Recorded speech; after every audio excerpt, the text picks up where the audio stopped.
बिस्मिल्लाहिर्रहमानिर्रहीम। अस्सलाम वालेकुम दोस्तों, वेलकम टू पोल्ट्री आइडियाज। उम्मीद करता हूँ आप सब दोस्त खैर ऑफिस से होंगे। आपने नोट किया होगा जैसे ही सर्दियां स्टार्ट होती हैं तो आपकी मुर्गियां जो हैं वो अंडा कम कर देती हैं। पहले अच्छा खासा अंडा दे रही थी, लेकिन सर्दियों में आके मुर्गियां या तो अंडा बिल्कुल बंद कर देती हैं या फिर अंडा कम देती हैं और अंडे का साइज भी छोटा होना स्टार्ट हो जाता है। अब इन्हीं मुर्गियों से सर्दियों में भी हम हर रोज हर मुर्गी से अंडा ले सकते हैं, सिर्फ 4 से 5 बातों पर अमल करके। क्या ये कोई बीमारी है? इससे कैसे बचा जाता है? ये आज की वीडियो का मेन टॉपिक है। इसमें ना सिर्फ आपको ये बताया जाएगा कि सर्दियों में मुर्गियां अंडा कम क्यों देती हैं, लॉजिक के साथ नए फार्मर के लिए बड़ी इंफॉर्मेटिव ये वीडियो होने जा रही है। नए आने वाले दोस्तों से रिक्वेस्ट है, चैनल को याद से सब्सक्राइब करें ताकि हर नए आने वाली वीडियो आप दोस्तों तक बर वक्त पहुंच सके। देखें, जैसे सर्दियां स्टार्ट होती है ना, तो उसमें होता यह है कि मुर्गी का मेटाबॉलिज्म सिस्टम होता है वो सुस्त हो जाता है। अब ये मेटाबॉलिज्म क्या होता है? देखिए, मेटाबॉलिज्म जो होता है, मुर्गी का खुराक का खाना, खुराक खा के उसको हजम करना, हजम करने के बाद उस खुराक से तवानाई जनरेट करना, और तवानाई जनरेट करने के बाद फिर आगे 3 स्टेप होते हैं। पहला स्टेप ये होता है कि मुर्गी उस खुराक को जिंदा रहने के लिए खाए। दूसरा, मुर्गी चहलकदमी करने के लिए कुछ तवानाई को कह लें कि कन्वर्ट करे। और लास्ट पे जो तवानाई बच जाती है वो मुर्गी अंडा देने के लिए उसमें लेके आती है। अब ये सर्दियों में ही क्यों सुस्त होता है, उसके पीछे वजूहात होती हैं। क्या वजूहात होती हैं? पहले नंबर पे दिन का दुरानिया बहुत छोटा होता है। जब दिन का दुरानिया छोटा होगा तो डेफिनेटली वहां पे लाइट कम आएगी, जिसकी वजह से मुर्गियां अंडा कम कर देती है। ये चीज तो आपने समझ ली मेटाबॉलिज्म क्या है। अब हम बात कर लेते हैं उन 4 से 5 बेसिक टिप्स के ऊपर जिसका इस्तेमाल करके इंशाल्लाह ताला आप सर्दियों में अपने बर्ड से मैक्सिमम एग प्रोडक्शन हासिल कर सकते हैं। सबसे पहले नंबर पे क्या है?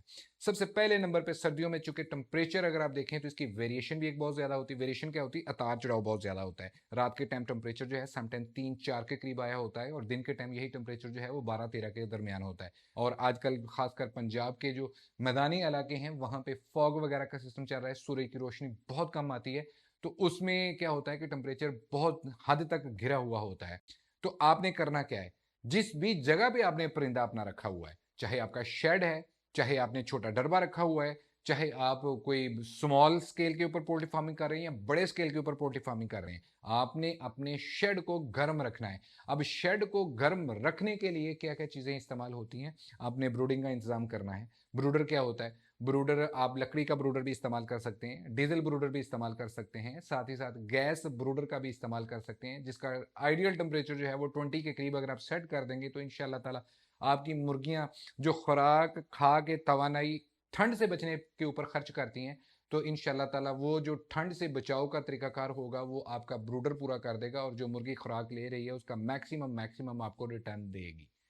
दूसरे नंबर पे आपने अपना फ्लोर जो होता है उसको साफ सुथरा और ड्राई रखना होता है। सर्दियों में सबसे ज्यादा नेग्लिजेंसी का जो फार्मर हजरात मुजाहरा करते हैं वो यही करते हैं कि फ्लोर के ऊपर किसी भी तरह का कोई इतना खास ध्यान नहीं दिया जाता। फिर अक्सर शिकायतें मुझे मसूल होती हैं, मनकूश भाई हमारी मुर्गियां बीमार होगी। अब क्या हो गया? जब उनसे वीडियो मंगवाई जाती है तो अल्लाह मान अल्लाह फीस है, यकीन करके जाने के नीचे सिर्फ मछलियां छोड़ने वाली रह जाती हैं कि इतनी ज्यादा नीचे नमी बनी होती है। नमी गर्मियों में बर्ड के लिए जानलेवा साबित होती है, तो ये सर्दियों में आप बर्ड के साथ क्या जुल्म कर रहे होते हैं। तो उसके लिए आपने राइस हस्क का लाजमी इस्तेमाल करना है। 3 इंच कम से कम 2.5 से 3 इंच राइस हस्क का इस्तेमाल आप लाजमी करें, और गाहे बगाहे 3-4 दिन बाद उसको रिशफल करें। इसके बाद अगली जो टिप्स आ जाती है वो आ जाती है जी पानी की।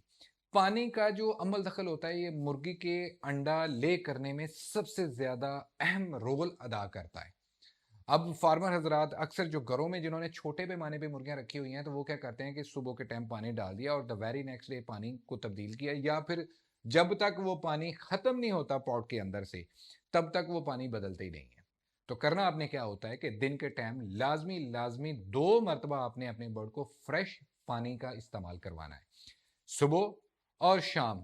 और कोशिश करें कि नीम गर्म पानी हो जाए तो सोने पे सुहागा। ठीक है? और जिस बर्तन में आप डाल रहे हैं पानी, इसको आपने साफ सुथरा करके बर्ड को सामने पानी पिलाना है। इससे अगली जो मेन टिप्स आ जाती है वो आ जाती है हवादार, यानी कि जिधर भी आपने परिंदे रखे हुए हैं वहां पे हवा का गुजर लाजमी होना चाहिए, ऑक्सीजन की कमी ना होना चाहिए। चूंकि सर्दियों में अक्सर फार्मर हजरात एक गलती करते हैं कि अगर उनका छोटा डरबा है या बड़ा है या फार्म है तो वहाँ पे उन्होंने एयर टाइट का माहौल बनाया होता है, चारों तरफ से शेड को बंद कर देते हैं और समटाइम तो शापर भी लगा देते हैं। उनको लगता है कि ऐसे कवर करने से मुर्गी के अंदर जो है वो यानी कि शेड के अंदर टेम्परेचर मैक्सिमम मैक्सिमम जो है वो बना रहेगा, जिससे मुर्गी जो ठंड नहीं महसूस करेगी। लेकिन ऑन द अदर हैंड आप बीमारियों को खुद दावत दे रहे हैं अगर आपने अपने शेड को या अपने डरबे को एयर टाइट कर दिया।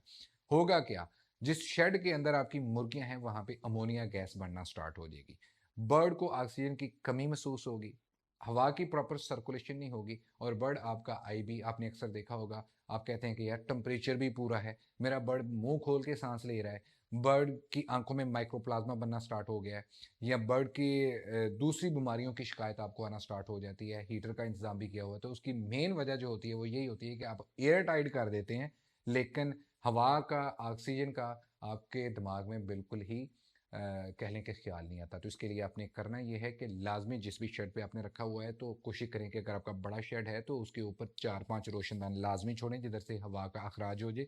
रात के टाइम वो रोशनदान खोल दें, और दिन के टाइम अगर सूरज की रोशनी प्रॉपर आ रही है, अगर आप सेमी कंट्रोल शेड या ओपन शेड में ये काम कर रहे हैं, तो जिस तरफ से सूरज की रोशनी आती है वो कर्टन्स मैक्सिमम मैक्सिमम डाउन कर दें। अगला मेन पॉइंट जो आ जाता है सर्दियों में, जैसे मैंने पहले जिक्र किया कि एक तो रोशनी का दुरानिया बहुत कम होता है, तो आपने कोशिश करनी है जो अंडे वाली मुर्गियां होती हैं इसको कम से कम 16 घंटे लाइट चाहिए होती है, तो आपने 15 से 16 घंटे बर्ड्स को लाइट लाजमी प्रोवाइड करनी है।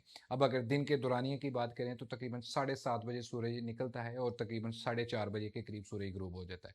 और इसी ड्यूरेशन में आपने देखा होगा आजकल बादल वगैरह की वजह से बर्ड्स को प्रॉपर लाइट नहीं मिलती, तो बर्ड को एक अंडा ले करने के लिए कम से कम 15 से 16 घंटे का लाइट का दुरानिया चाहिए होता है। तो आपने अपने बर्ड्स के लिए लाजमी लाइट का इंतजाम करना है ताकि उसको प्रॉपर वो लाइट भी मिल सके।